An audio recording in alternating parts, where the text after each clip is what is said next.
ఒక సెక్యులర్ కంట్రీగానే వేరుపడింది. తర్వాత ఇస్లామిక్ రాజకీయాలు పుంజుకున్న తర్వాత కొంతమందికి ఇది ముస్లిం కంట్రీ, హిందువులు బయట నుంచి వచ్చారు అనే ఆలోచనలు మైండ్లలో పాతుకుపోయాయి. మన దేశంలో కూడా కొంతమంది ఇలాంటి ఆలోచనలు కలిగి ఉన్నారు.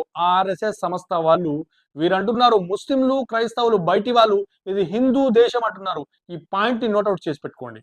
బంగ్లాదేశ్ లో రాజకీయాల కోసం మతాన్ని వాడుకుంటున్నారు.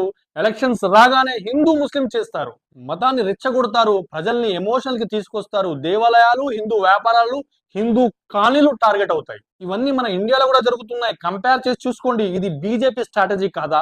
బంగ్లాదేశ్ లో అందరు కాదు, కొంతమంది ముస్లింలు రాడికల్ గ్రూప్స్ ఏర్పాటు చేశారు. వీరి పని పొద్దున్న లేస్తే సోషల్ మీడియాలో యాక్టివ్ గా ఉండడం, ప్రజల్ని మోటివేట్ చేయడం, వారి బ్రెయిన్ వాష్ చేయడం. ఏమని అంటే ఇక్కడ నుండి హిందువులతో ముస్లింలకు ప్రమాదం ఉంది అని. ఈ ఫేక్ న్యూస్ చూసి పాన్ గుట్కాగాళ్ళు అహింసలోకి వచ్చేస్తారు. చాలా దాడులు ఇలా కూడా జరిగాయి. ఒక హిందువు ఖురాన్ని అవమానించడని